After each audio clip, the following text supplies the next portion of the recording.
We wanted to create a convention that we felt like was truly built from the ground up to be very inclusive of everyone, like make everyone feel like they really belong in the world of fandom, because they do. Everybody deserves a seat at the table and deserves to feel comfortable and safe attending events, and not to be shut out of like networking opportunities and fun stuff to do. So that was the original impetus, and it's been so much fun that we keep doing it, just because it's the number of awesome people that we've met along the way, and just how much everyone, including us, looks forward to that weekend in October every year. It's not that big a stretch to say that sometimes people do go and then come out a little bit changed on the other side of it, at least in terms of their new friends and their new thoughts on things, and like rejuvenated inspiration. I think the conversations is what Jesse means. When you come out of it and you've had all of these amazing conversations that you don't necessarily get to have in everyday life, people who are smart and funny and usually quite goofy, and it's becoming a family. And that starts with our show and our means of taking care of you, which is by entertaining you. And that involves us telling you all the reasons why you decided to attend. I'm sure you know them well. But now it's time to turn the spotlight on the Multiverse Convention with your host, Joe Compton.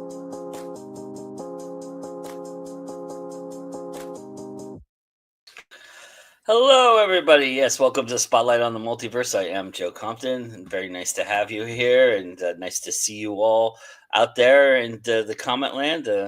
Right now, it's just Anita and Jessica breaking the fourth wall for us. So, hello, both of you. I always have my producers read this, and I never do. So, I'm going to indulge myself for a second and read this little thing that we've always had here. It's always been created. It's it's to send a star to let our hosts and producers know how much you appreciate what they do at Go Indie Now. Every time you contribute, you get entered into our season prize package drawing with gift card swag and more. Mr. Daniel Myers can tell you a lot about that, because he won the last time we did this. So there's some really cool stuff that we put together and put in there and everything like that. But anyway, that being said, swag is always good. Yes, it is. So that being said, just a little programming note right now, right here. And we were aware of it about 45 minutes ago or so. Paige couldn't join us. She had something come up at last minute. And so I asked Jessica to come in early, and I couldn't have thought of a better person to spend the hour with. So I'm so happy to have her do that for us. And so Miss Jessica Nettles, hello, welcome. Hello, how are you? I'm so good. Glad to be here. I always, you know how this goes. I always let the guests come in and tell everybody a little bit about themselves to start things off. So please, for anybody out there who doesn't know you, please let them know who you are. All right. So I'm Jessica Nettles. I am the author of The Children of Menlo Park, which is a historical fantasy novel. I write Southern Gothic horror. I write some sci-fi and other crazy things. I'm starting to branch out a little bit. Nice. Yeah. I've got some really cool stuff coming up that we'll probably talk about during the hour. I've been having some fun this year, and I'm really looking forward to Multiverse. I always get all cranked up. Everybody is like, oh, Dragon Con, but I'm like, no, Multiverse is better.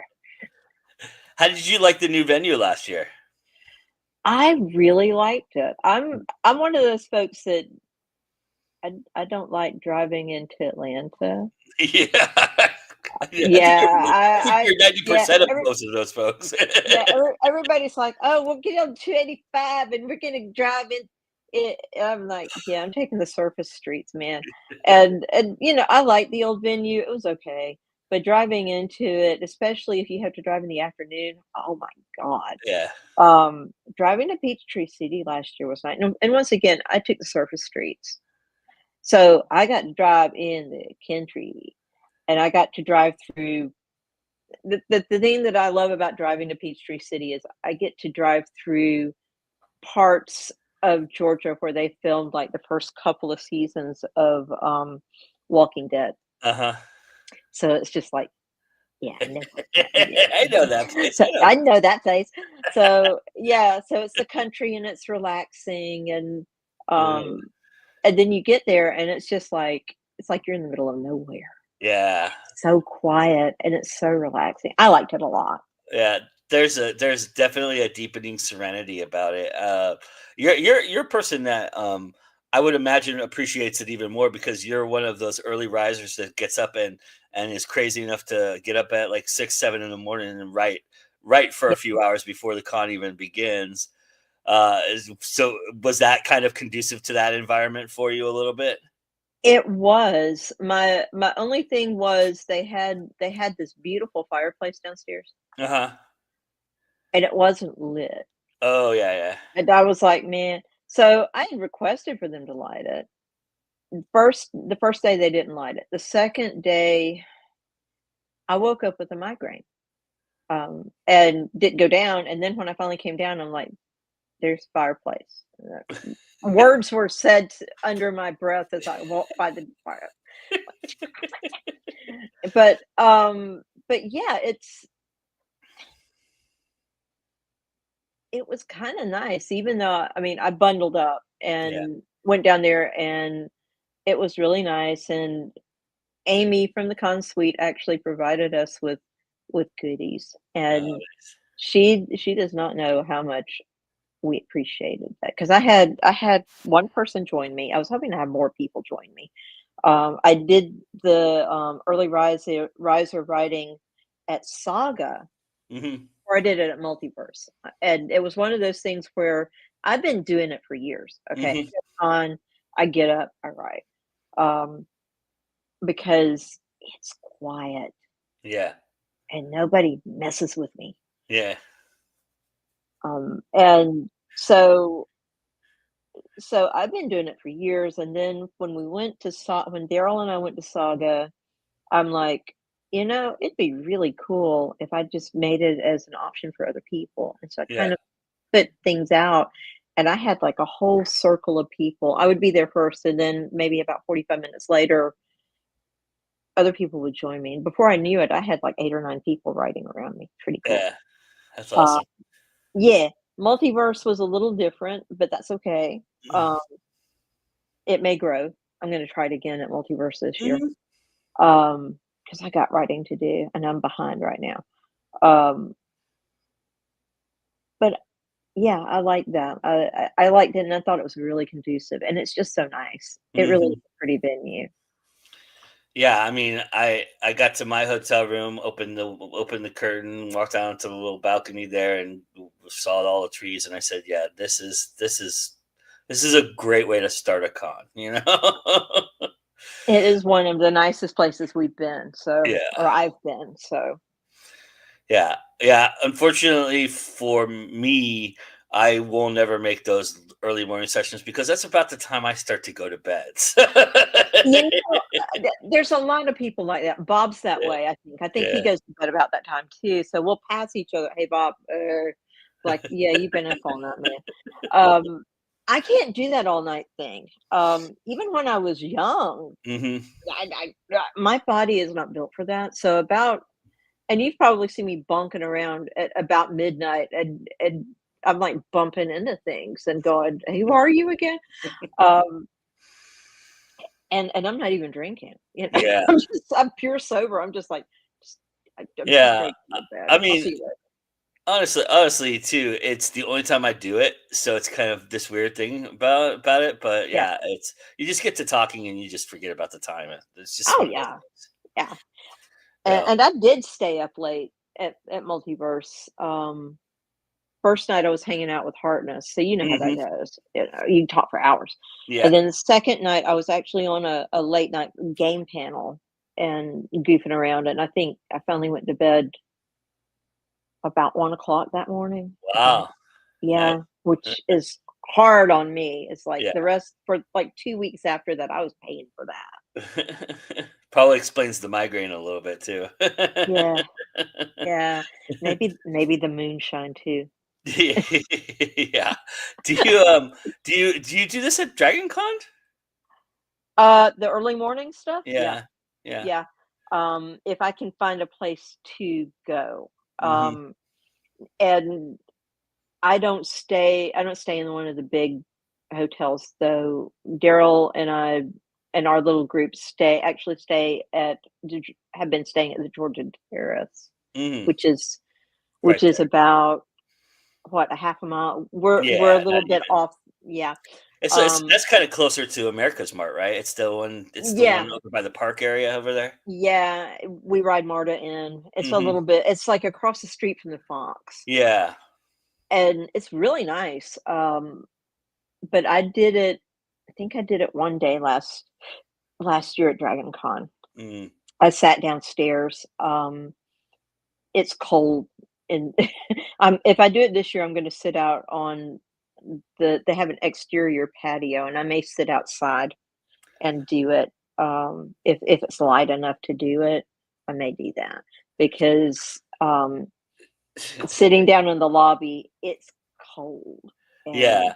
yeah, I get cold real easy. So, or I'll take a blanket. It's funny you say that because so that Saturday night, um, your infamous cousin and I, spent time together, and we were hanging out. We hung out pretty much till dawn, Yeah. on that one, and then, but we were in the Westin for most of that, and it was probably, I don't know, 4, 5 in the morning.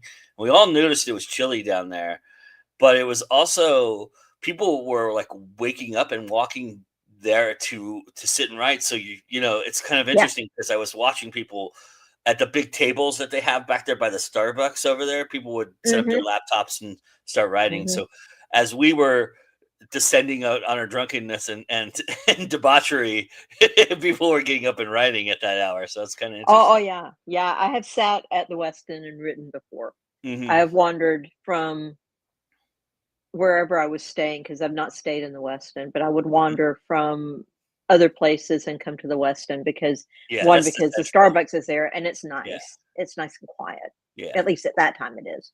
Yeah, and it's very central to everything else in Atlanta, Yeah. downtown Atlanta. That's I mean, that's Yeah. it's like right in the middle right there. So, Absolutely. uh, I don't know, did you see the disaster that they had recently? That was kinda crazy. I don't know if you saw the picture. No. They had, like, a water main break and, like, Oh, half of yeah. the Yeah, I hotel did was see that. underwater. It was I did crazy. see that. Yeah. Um, those hotels have those kind of problems, but they're older hotels too. We Yeah. gotta remember these are 50 and 60-year-old hotels. Yeah, I was just gonna say they're old buildings for sure. What's Mhm. inside of them doesn't mimic what's on the outside of them for sure. But Right, right. And a lot of times whoever's owning them at the moment really doesn't know what's going on with them. yeah, And that makes sense. so yeah, I saw that and my first thought was, I wonder how many rooms are getting canceled right now. I'm so glad I'm not part of that. It's kinda funny that it happened then though, because that's their downtime they were saying, Yeah, it's a time, so it's kind of nice that it happened during that time period so they yeah, could fix it before they get busy again. yeah. But yeah, it's just interesting. The speaking of like old buildings too, the Peachtree Hilton's seems like it has that kind of same exterior, but it has this it has a different feel to it because of the woods, I think. Would you Yeah, kind of agree with that? I mean, it feels like an older hotel, but it's certainly because of the woods, it just feels like it's the right type of hotel for that area. I really feel like the designers really went in with the attitude of designing it specifically for that space. Mhm. And I overheard that they had recently renovated it Yeah. too.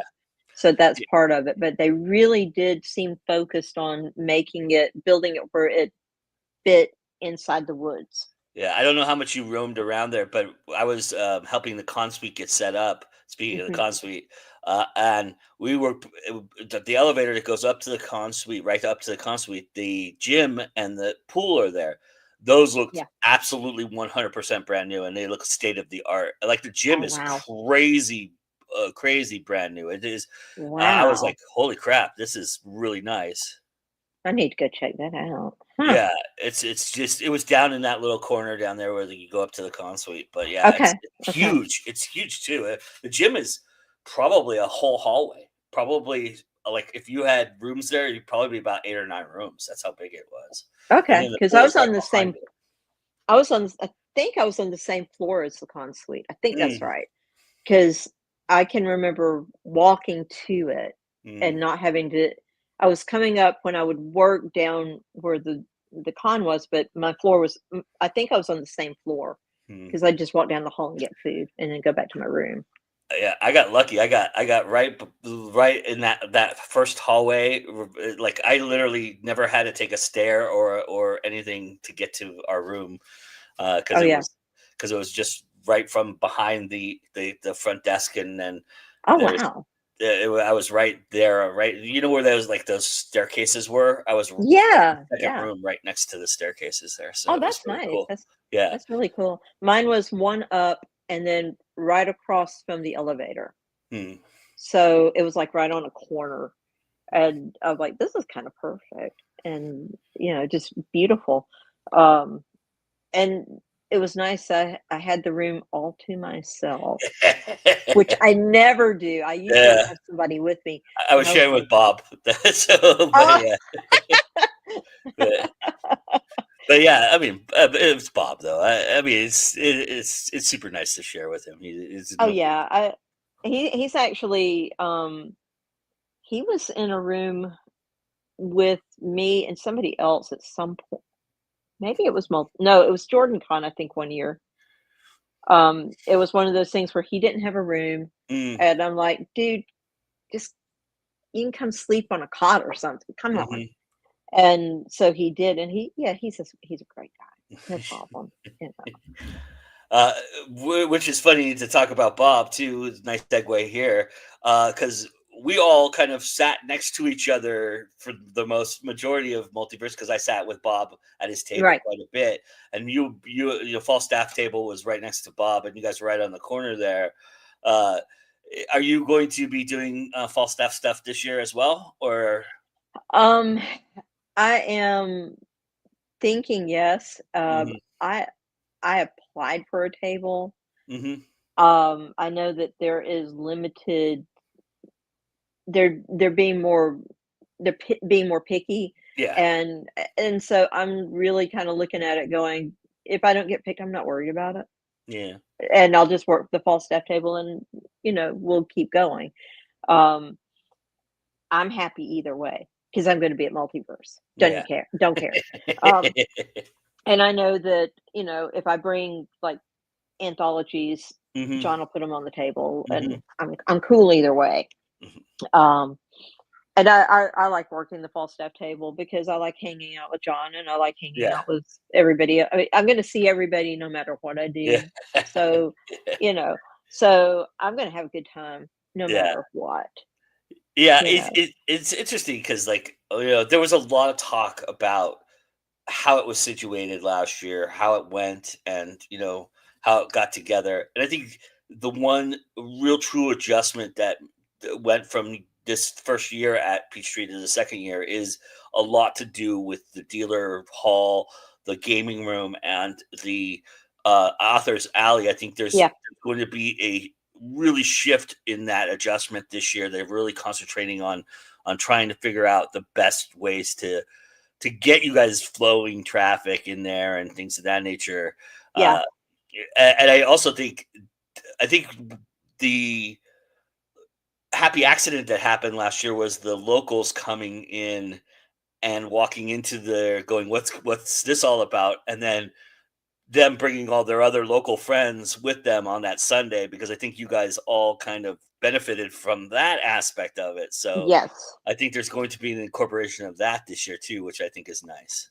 I think that's going to be very good. And I Mhm. think that will definitely open some money flow, Yeah, which would be nice. Um, and once again, that's why I'm not worried about whether or not I get a table. yeah, It would be nice.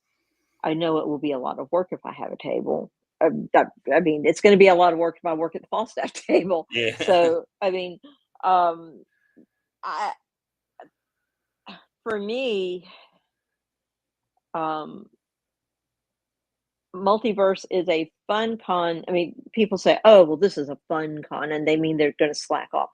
For me, it's a fun con, but it's also I'm going to work my ass off con, Of course, and and be exhausted by the end of it, and do my best. And folks are like, "Well, you don't have that many books." I'm like, "Well, I have anthologies and crap," and I'm going to try to sell no matter what, yeah, and do my best. yeah. Of course, yeah. I mean, I don't. That's the one thing about Multiverse. I think the author community there is some of the more hungrier folks that we know, and I think that's kind of a nice. I mean, there's always going to be one or two outliers to that equation, but it's seemingly everybody I talked to was really, really, really into what they were doing, and I kind of appreciated that a little bit. I mean, Yeah. It's if you're walking around and you don't want to be bothered, I guess it might bother you a little bit, but I don't find that. I rather you kind of approach me and pitch me, because I think that's, I love to hear it. I think it's interesting. Oh yeah. But, Yeah.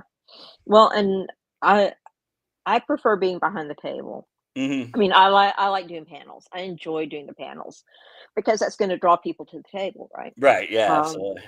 and I get to meet people. I get to meet like other authors while I'm at the panel and be crazy and stuff.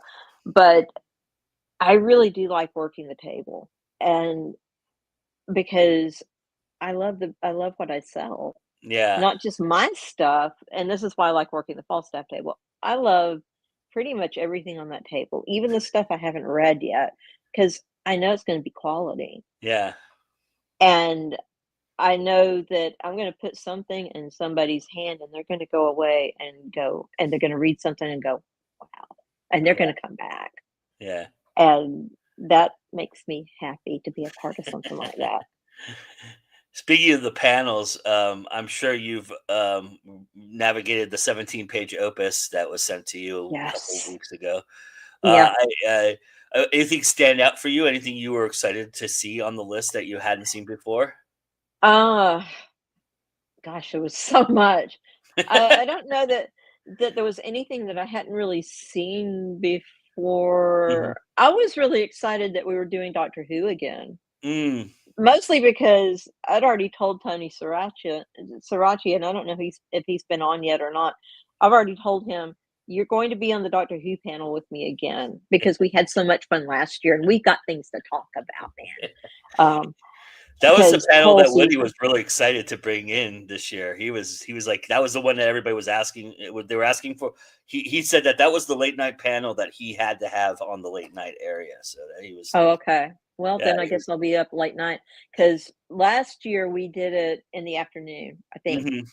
And I wasn't really expecting a lot. I wasn't sure exactly what to expect. And then I got in there and there were a lot of people, and I'm like, oh crap, what do I do? And then we got to talking and it was fine. Yeah. This year I got stuff.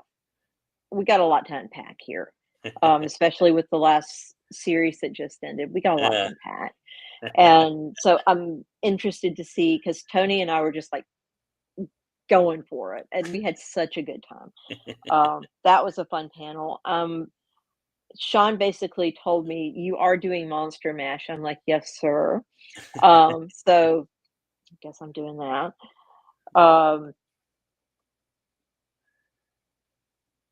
Trying to think. There's some horror stuff that I saw that I thought was interesting, but nothing really.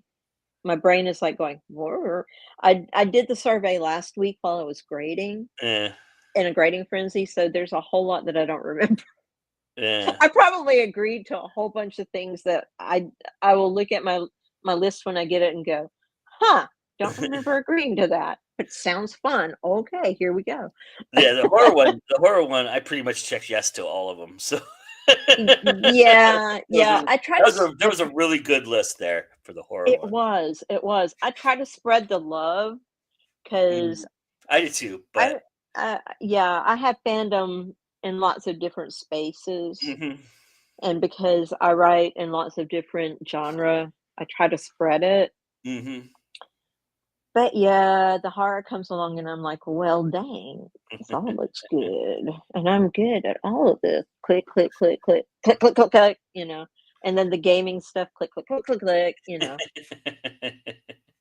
Yeah, there's some good gaming ones too. I think I even clicked on a couple of those. Say yes to, so I'm kind of excited. There was one Yeah. about what was it about? It was Food? like about turning TV shows into games or something like that. I Something like thought that was that. interesting. So. Yeah. I think there was one on food and Mm, gaming. yeah. And I think I might have clicked that. We'll see. I'm not sure how that's going to work, but we'll see. Um, yeah. So, and I think maybe there was like something with ladies in gaming, but I don't remember. I really don't. If I think if there yeah. is, I would like to do that too. Well, there is the women's rule panel coming back this year, so that Okay. should be fun. So Yeah. yeah, I know that I don't know why they didn't have it last year, but they're having it this year, so Hmm. that's good. I think they probably thought, well, we've done this every year since Multiverse has been out. Maybe we'll skip it a year and see if maybe get people Yeah. back into it. But Yeah. which I think is smart. They do a really good job of vetting and understanding. Yeah. The one thing about Multiverse, I think that's unique to the panel aspect of things is that you don't get the same panels all the time over and over. Like Yeah. Con Carolinas, there was a lot of repeating things that I remember from the last time I was there, and I'm not mashing Con Carolinas for that. I'm just saying there is certain cons. Jordan Con does the same. There's a Yeah. lot of things that they lean on because they work, and that's why they lean on them, and that makes sense. And you get new people, and you want new people to experience them, but it is for those of us who come back every year. It becomes like, well, let's go for the new thing, right? Let's try to find a new Right. shiny toy. Right. Right. Dragon Con does that too, and Mhm. so it's always good to see something new and Yeah, to see that they're experimenting. yeah. So yeah, multiverse is good for that. And Multiverse is good for that because like at Dragon Con, for example, yeah, I might be put on the same panel I was put on last year, or new people might come in and they might want new blood on there, but then I'm stuck trying to chase the new stuff that they have out there, and I'm like Hmm. one of 50 people who want to be on the new thing, right? So it's Right. like that becomes selective process. Whereas Multiverse, there's so many new things on the menu this year that you're bound to get on one or two of them. So Oh yeah. Yeah. Yeah. And you're bound to hit the things that you're actually good at. And yeah, that's something else. They're really good. Multiverse is really good about placing you on panels where you actually know something. And yeah. I've been in spaces where they'll put you on a panel and you're Why am looking I at here? going, I know nothing about this, so now I'm gonna have to fake this and just Yeah. pretend like I know something and just do my best. Okay, you got this. You got this. You make up things all the time. You can make this up too. No.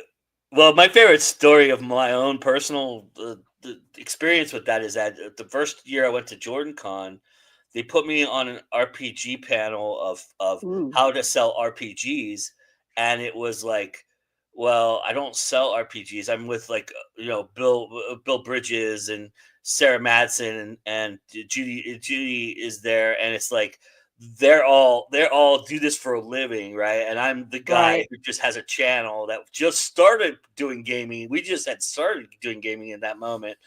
And so, but when I was on the panel, I would talk about that and what my experiences were with that and how we're looking for games to test and run and everything like that. And Right. at the end of the panel, I was the guy that everybody came and talked to because, hey, I have a game. Would you like to run my game? And it was like, Right. so you Right. never know with those things, but it was interesting that like I was able to talk on the panel and be able to say something, but it is It's a you look at it and go, stretch. why am I there?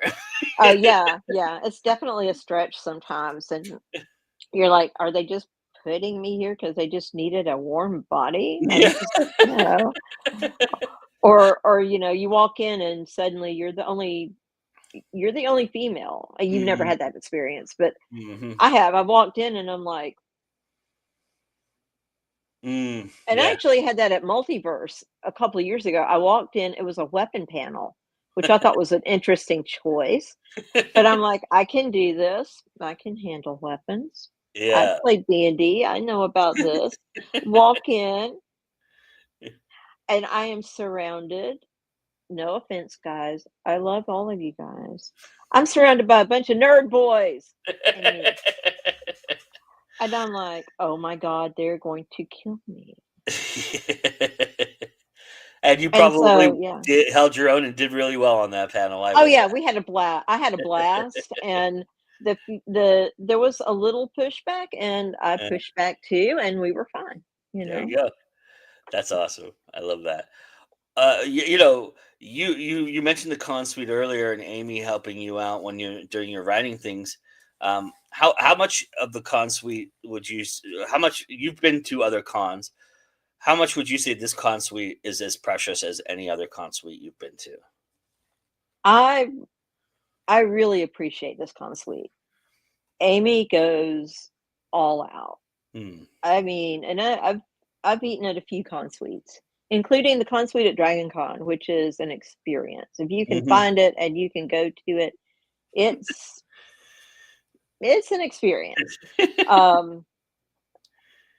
But she consistently creates things that are for everybody. I mean, she makes sure that if you're a vegan, you can eat. If you got other issues, she will find something for you to eat. If you have a migraine, she will find something for you to eat. And she is there to take care of you, and it just the personal feel of it. I can go in there and just sit there and talk for a while, and it's just like, your family, you're hanging out here, you're fine. Yeah. And I love that. It's probably one of the nicest experiences I've ever had in a con suite. It's homey. And yes, I love you, Amy. Yeah, I know. But no, it's nice. Yeah. You're going to find something to eat. And, especially when you go and look at the menu at the restaurant and you're like, okay, I had dinner last night. And, well, I mean, I'm a teacher, so I'm on a budget. Yeah. And so you look at it and you go, this is really nice, but wow. Yeah. Not for lunch. I can go up there and grab something, come back down, sit, or I can go, hey, John, you want something? Are you hungry? Yes. Okay, I'll bring you something from the con suite. Come back down. We got food. And it's good food. So I can't say enough good things. That's awesome. She's gonna feed you, and she's gonna feed you good. Well, this year she's doing something very unique and special. She wanted me to share it with everybody today. So this is a world exclusive for everybody who's going to Multiverse. You're going to become a part of the con suite, and she's going to show you how here in a second when I play the video for it. And then we're going to come back and talk to Jessica about her stuff and what she's doing, more concentrated on that effort. And then so we'll be right back with that, and enjoy this opportunity to be a part of the con suite, everybody.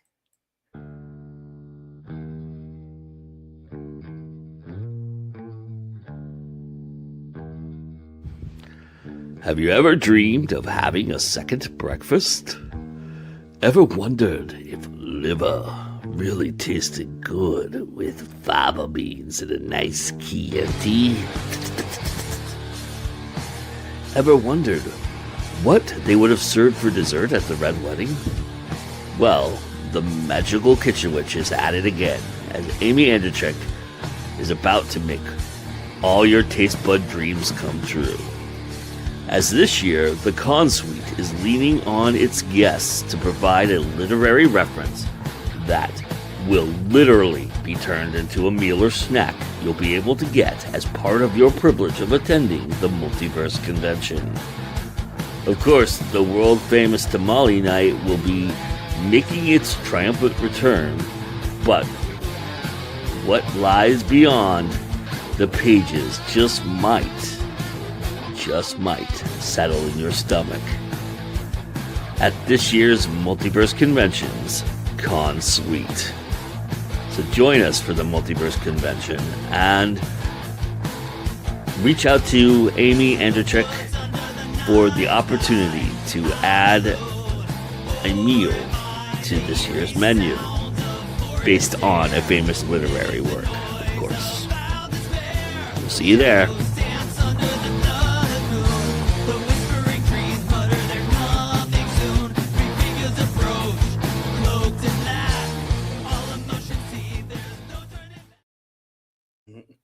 And Jessica says the tamales are awesome. They are awesome. Yeah, they're pretty awesome, and they're staple at Multiverse, and they're staple at the Con Suite. Just a little side note there.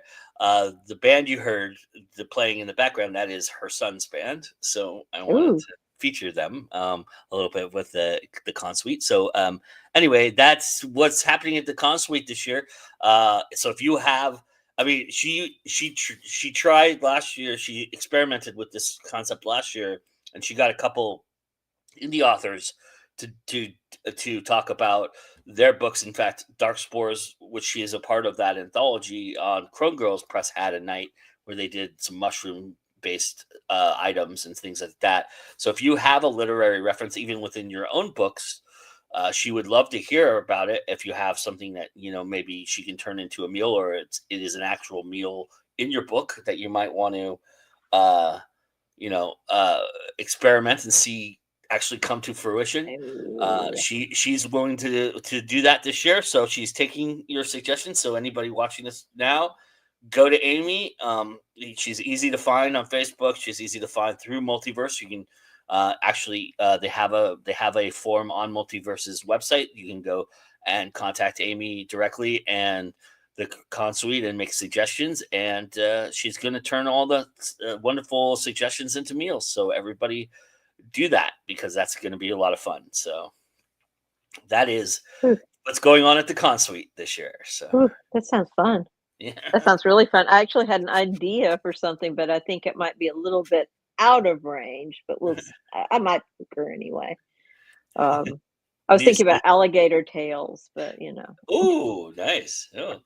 I think actually she might gravitate to it. I think the more exotic or more unique it is, I think she might actually go for it. You know, alligator. That's kind of her thing. So, Anita says it would be scones and meat if she used my Camelot Immortals book. Oh, nice. It would be alligator po' boys for me if she did something based on one of my stories with alligator people. That could be fun.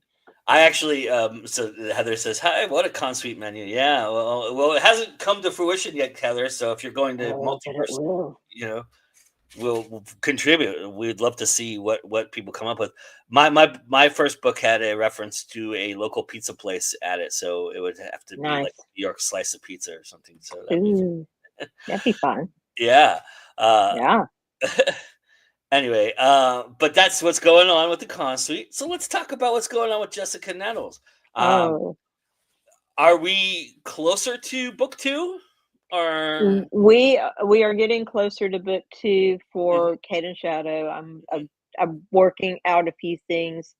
I'm learning a lot more about the Gilded Age and getting more. Yeah, there's some darkness here. So we're getting some thoughts put together. Kudzu Ridge is coming in 2026, guys. If y'all are into Southern Kaiju or want to find out what that is, 2026 is the year. Nice. If everything comes together the way it looks like it's coming together, it should be out for Dragon Con next year. Oh, nice. Yeah. Together. Yeah, I hope so. It's looking that way now. You know, lots of things might happen between now and then, and you know, we shall see. In the meantime, what's happening this year? Let's see. At the end of next month, I've got a new story coming out in something called Effigies and Incantations, which is an anthology that concerns haunted toys and diabolical games and that sort of thing. And I've got a story called Thousand Mile Stare that involves toys that are getting revenge. Nice. Yeah. You might recognize some of them, and there might be a Chrissy doll that's involved, and yeah. So that's coming out in July. Oh, We're gonna nice. have, So that's we're coming gonna up. have, it's we're gonna have a release date. I think it's like the 26th of July. I think that's right. In Johns Creek. So that's going to be really fun. And then that'll be on my table after that. And then Daryl and I are having a signing like the week after that up in Ackworth. So that's going to be fun. And then in October, hopefully in time for Multiverse, because that's kind of the quiet plan, I'm going to have a second story out in an anthology called Jukebox Thrillers, which is a whole bunch of us writing stories based on songs from the 80s. Karen And Kennedy was telling me about this the other day. Yeah. So my story is based on Major Tom Coming Home, not Space Odyssey, but the German song that kind of riffed off of it. Bowie hated it, by the way. So I made sure that since I'm going to write about that story, I'm going to do my best to lean into the Bowie just to honor him. Nice. So that I didn't like anger the spirit of David Bowie. So we honor him. But yeah, that's coming out. So that's me leaning into my sci-fi a little bit. That's awesome. So that's coming out in October, hopefully in time. There's been discussion about a signing coming up at Multiverse. So yeah, there's a lot of Multiverse authors going to be there. So yeah, and I think a number of us are in this anthology. This is like volume 1, and I think there's going to be a volume 2 with different authors. That's cool. Yeah. So I mean, if they asked me, I'd write in volume 2 too, because it was so much fun. But you know, so that's what's going on and right now. So I'm attempting to really focus on the second Kate and Shadow novel. It's coming slowly, and I'm fiddling around with some other things too, because I still like writing short fiction and gaming and all those other things. So nice. That's what's going on. Awesome. And Nita says, if you need a good reference book, The Husband Hunters by Anne de Courcy has some good information on the Gilded Age. I am taking notes. That sounds good. I will take that into consideration. Yeah, I'm really looking at several things. I'm particularly interested in the Pinkertons' involvement with the robber barons because there's some real entanglement there. It goes along with ugliness. I can totally already see like the angle for what you do with the story and everything. So yeah. It's I got some strong feelings. Let's just put it that way. I just got to figure out how to put it together. And that's the hard part is putting it together and putting it in a way where it's still fun. And it's not just all darkness and awfulness. But I think it's going to come together. We shall see. What's your process like for short fiction? Is there a different process for you, or you kind of approach it all the same way, the way you write? Everything's a little different. Each thing is a little different. It just sometimes I get like with children, I had like this scene pop in my head and I just kind of went for it. With other things, I get characters chattering at each other and suddenly I'm doing something. Sometimes it's a premise that I think is funny. It's like I'm working on a story right now just for fun. That's connected. I created these 3 witches, right? And they're sisters. It sounds familiar, right? Except they're middle-aged. And they're middle-aged. And the 3rd sister just figured out that she's a witch. She didn't think she was a witch. And then suddenly the 3 of them, in the first story that I wrote about them, they'd been called to a church where something was going wrong. They get there and they discover that the pastor's trapped in his office by this demon that's been unleashed, that was locked in the basement of the church, like maybe 70 years before that. Somebody unleashed him, and the demon was in the office trying to eat the pastor. And the girls were like, well, what the hell? I don't know. And the sister that didn't think she was a witch got triggered somehow. I don't remember. I'd have to go back and read the story again. And she just lets the demon have it and just destroys the demon. Everything's great. So we've got that story. The second story, they end up fighting this child vampire. That's a whole thing. And now in this story, there are 5 graves that have been dug up. Where are the bodies? And we get to meet Fred Fugel, who is lawyer by day, necromancer by night. Not just any kind of necromancer, though. He's an ethical necromancer. He's very clear about that. I am an ethical necromancer. I have boundaries, man. And one of the girls dates him. So we're playing around with that. So with them, I sort of came up with them because they started like fussing at each other, and I could hear each of them like talking to each other. And then I saw one of their cars, and I thought it was hilarious, and they're hilarious. And so I'm like, these guys are too funny. And so I started writing about them, and then I started running it past some of the people that, I run stories past, and they're like, this is funny.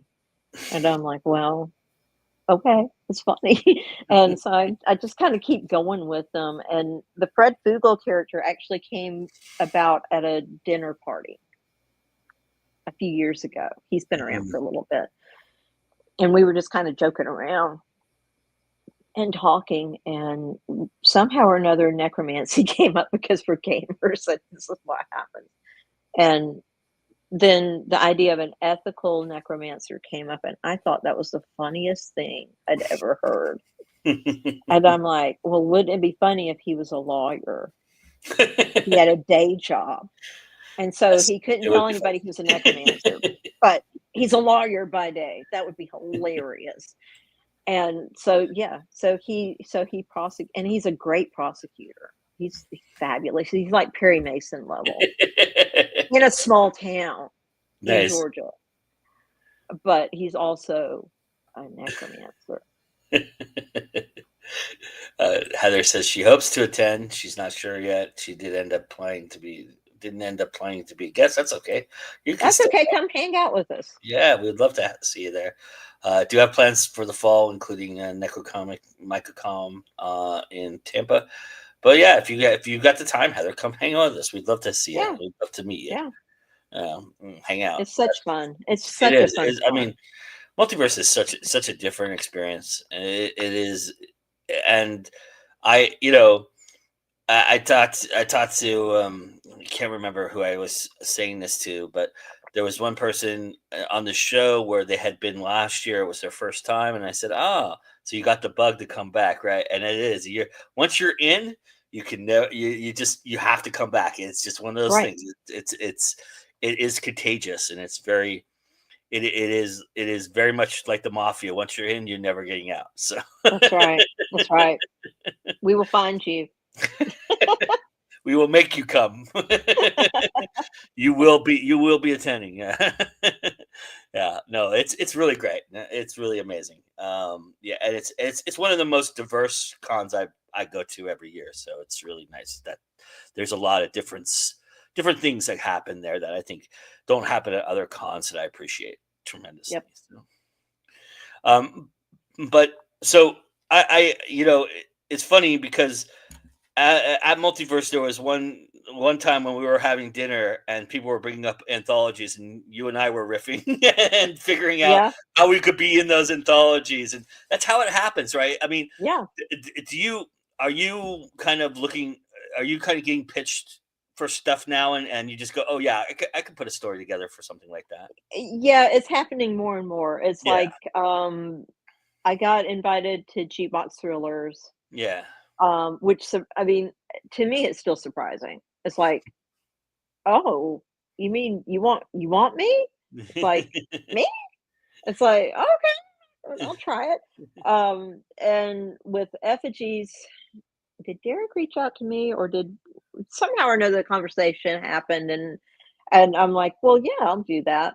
And then God bless Derek. Derek was so sweet because we talked about the anthology like back in the fall, like mid-fall, and he's local, so and I kept like fiddling around and messing with things and couldn't come up with a story idea, and kept and then I was doing an overload for my day job, and so I'm like, I'm trying, and I'm working on, and I finished up Kudzu Ridge, and I kept trying to come up with an idea for this anthology because I really wanted to do it, and couldn't come up with anything. And then right as the deadline was coming up, I mean, it was like right there at me. Suddenly, I had one of those moments where I had like a visual, right? Of toy soldiers, just like the little green ones, the little green ones that we all played with, and a whole bunch of them just like flooding this room. I had this vision of this. I was like thinking about the story, like I think I was in bed and I thought about this, and I'm like, oh, that's great.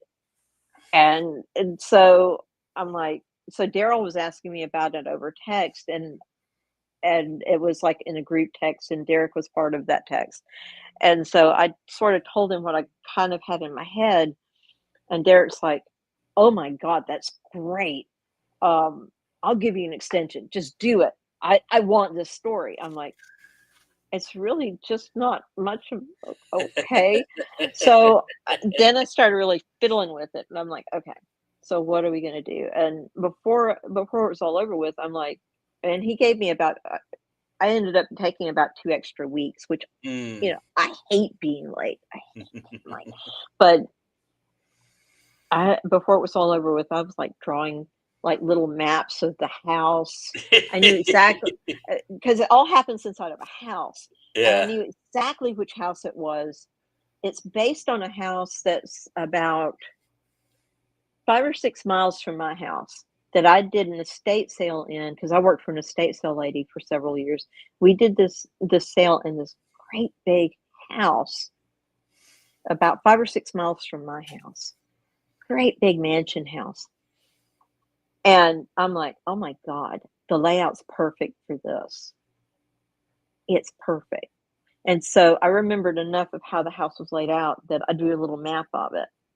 So I can map out exactly how the toys were moving and how the main character was moving. And so I drew the map. And once I drew the map and kind of figured out what was going on with her, every time I was working on it, I was working on it constantly. And every time I dealt with her, I was learning more about what was really going on with her, and what was really going on with the family, and what was really going on with the toys. And it got really intense, and a lot more intense than I was like expecting it to. And still at the end, I was like, this is really crazy simple. He's going to look at this and go, yeah, I don't know what you're doing. This is like movie of the week or something. I don't know. 70s movie of the week. Oh my God. And I'm like, okay, so I'm going to send this. He's going to say it's a 70s movie of the week and we're going to be done. And he's never going to talk to me again. And so I sent it. And I told him, I'm like, if this doesn't work, I'll totally understand. Totally understand.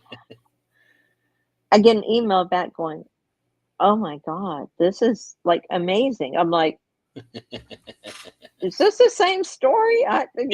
He loved it. So, and he labeled, and then we did a panel together at Georgia Indie Book Fair. I don't know if you've ever been to that. No.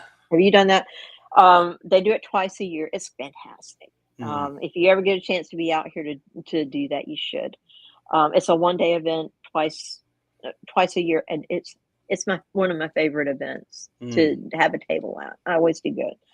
But they have panels, and we were on a panel together, and he labeled it domestic horror. And I'm like, I didn't even know I did that. Okay, I do domestic horror now. And I mean, it blew me away that he liked it so much. I still am stunned that people like what I write. I don't think I'll ever get over that. Because I just feel like I'm just cranking stories out that I think are interesting, Yeah, I think I think we are our own worst critics a lot of times, and I think that that's just part of the nature of being an author. Sometimes, you get you get a little imposter syndrome. You get a little, self-deprecation. You have to kind of figure all that out. But I think at the end of the day, I think people gravitate toward the personality of the person as much as they do the writing, and the writing speaks through that a lot of times. So, and I think so. I think just knowing you, I think anything you and I talk about is very interesting. So I would say I would be very interested in reading anything that you and I have. I mean, Children of Menlo Park is just a fantastic, fantastic book, and thank you.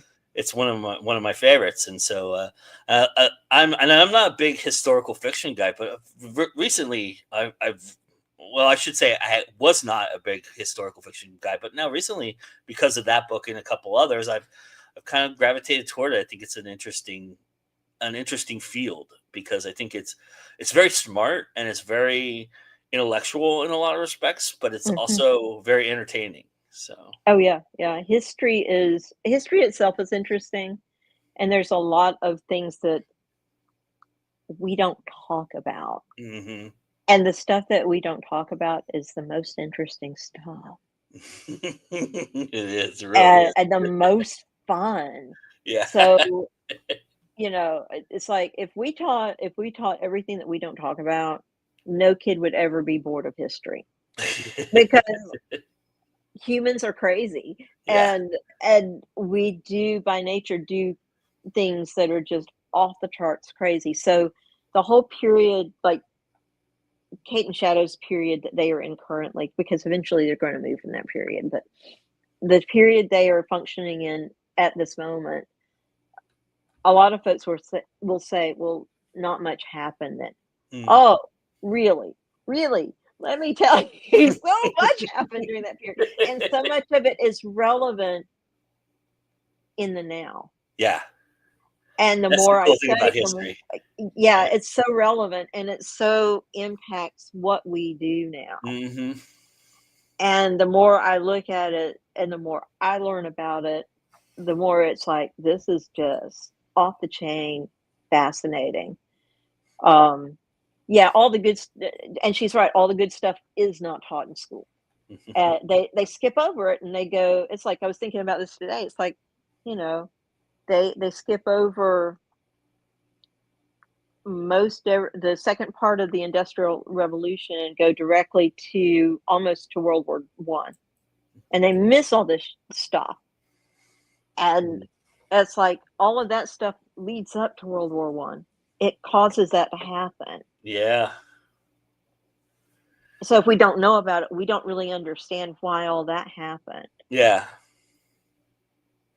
And it's really, and there's a lot of little things. It just ignites things that you just can't believe it ignited, right? So. And And so much happened here in the United States Mm-hmm. that impacts that we don't understand. We don't understand, why do we have a 7-day work week? Why do we work 40 hours a week? Mm. Well, if we look at the 1880s and 1890s, we will find out why, and we'll know who did that and who we can thank for that. Yeah. And we will understand then that, you know, if we didn't have the 40-hour work, we'd be working all the time, every day, and the two of us wouldn't be sitting here having the time to do this. Yeah, for sure. For nothing. For basically nothing. Yeah. Well, Jessica, it's funny because Jessica was saying before we started, we could go the hour. We'll see if we could have something to talk about. And here we are, an hour in, and we're still talking. So, Yes. Of course, because that's how it goes. And this is great representation of multiverse. It really is. Yeah. We just need moonshine. Yeah. That's the only difference, right? Yeah.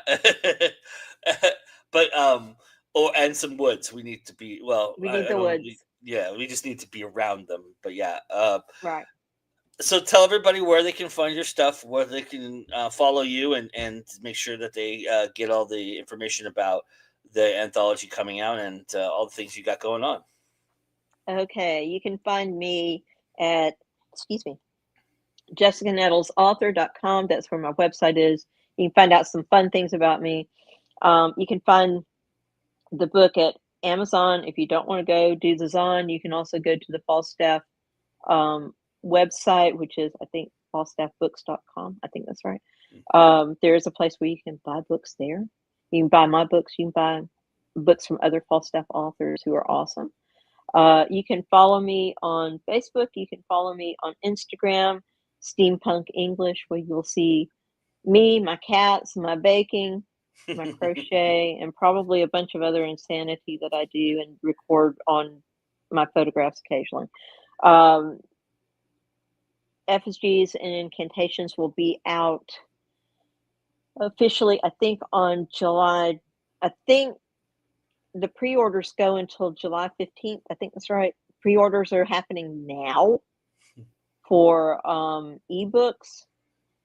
And then I don't know if he's got the paperbacks up yet or not, but I think you can pre-order paperbacks too.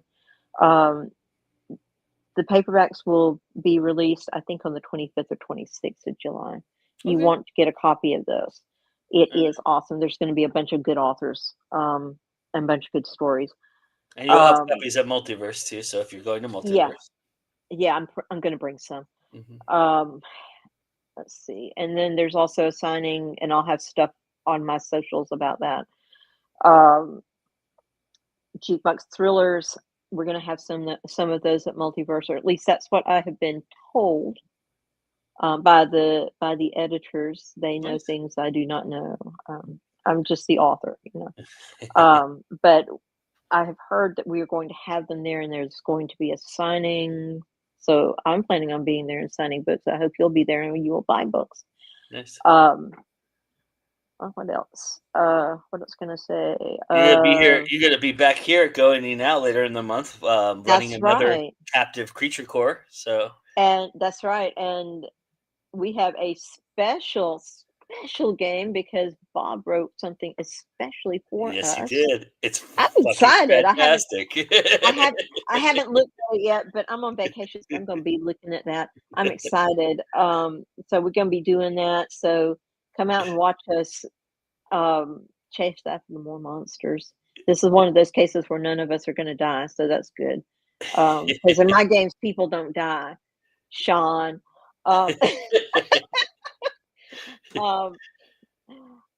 But we're going to have a good time with that. I always enjoy doing that. And I appreciate you giving me the space to DM. That's of course something I don't need to say thank you. Wonderful. Thank you.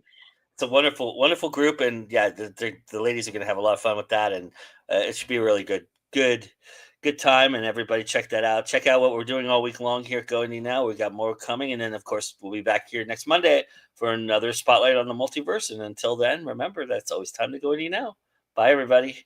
Bye.